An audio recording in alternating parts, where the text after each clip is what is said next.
call the member for Cunningham. Thank you, Speaker. Speaker, this afternoon I want to take the House back 40 years.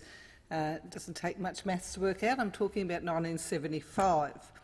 It was the International Women's Year, and there were events occurring across the globe and, of course, across the country here. And in my own area of the Illawarra, there was a forum for International Women's Year, to which my mum, Bev Reid, went along with her friend Anne Harrison.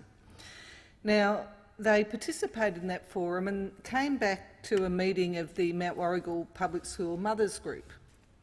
And Anne put forward a proposal that the group work to establish a women's refuge in the area.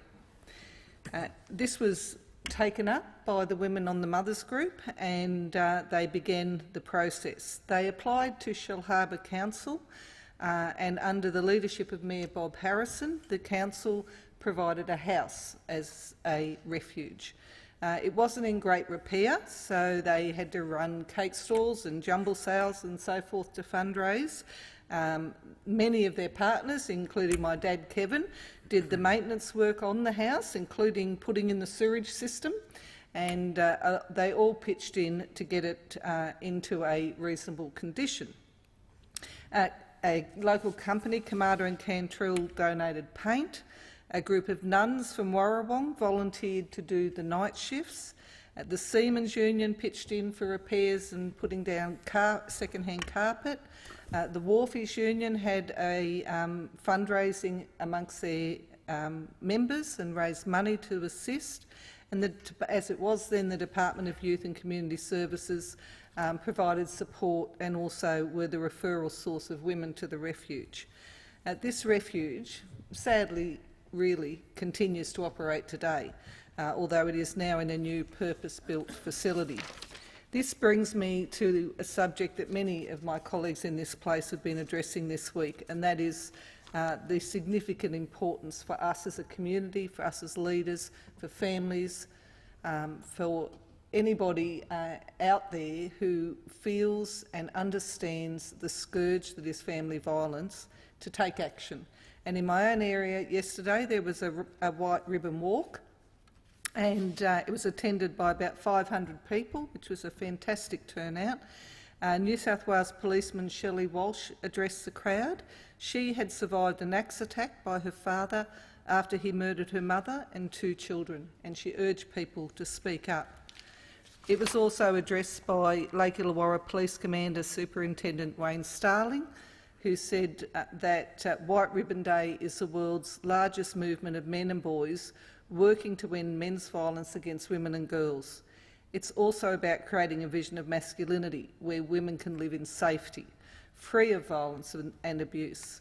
It is also an opportunity for women to be empowered and speak out against violence, not only the physical abuse but the emotional abuse. And it was organised by the Illawarra Committee Against Domestic Violence, and I commend their members, Maris Deepers, who organised this, and all of the members who participated. It was also attended by a marvellous young woman who's a member of our Young Labor organisation locally, Alex Costello. And Alex spoke to a Labor Party meeting on Sunday about these matters, and I just want to share some of her words with the House. She said, "Today I'll just be doing a quick talk on White Ribbon, how I came to be a part of this cause and what this organisation does. I'm of the belief that to make real change, people need to hear personal stories to hear the real effects of domestic violence. I was abused for the majority of my life. I took count recently, and I've had 6 perpetrators in my life, 5 of which were men. They were from different walks of life, different ages, different educational backgrounds. It is an epidemic. It is a national emergency and more needs to be done. The lasting effects of domestic violence on any woman, man or child's life are that, for life. I had a defining moment a few months ago. I thought I can either let it control my life or I can be proactive and make a difference. That is when I joined White Ribbon in their campaign to stop domestic and family violence. Mr Speaker, there are very few subjects of such significance and importance to each and every one of us as this issue. I commend all of the organisations and the Australian of the Year, Rosie Batty in particular, on the work that they've been doing. But let's not just make it a day or a week where we talk about these issues. Let's make it a permanent conversation to stop this scourge in our communities. I call the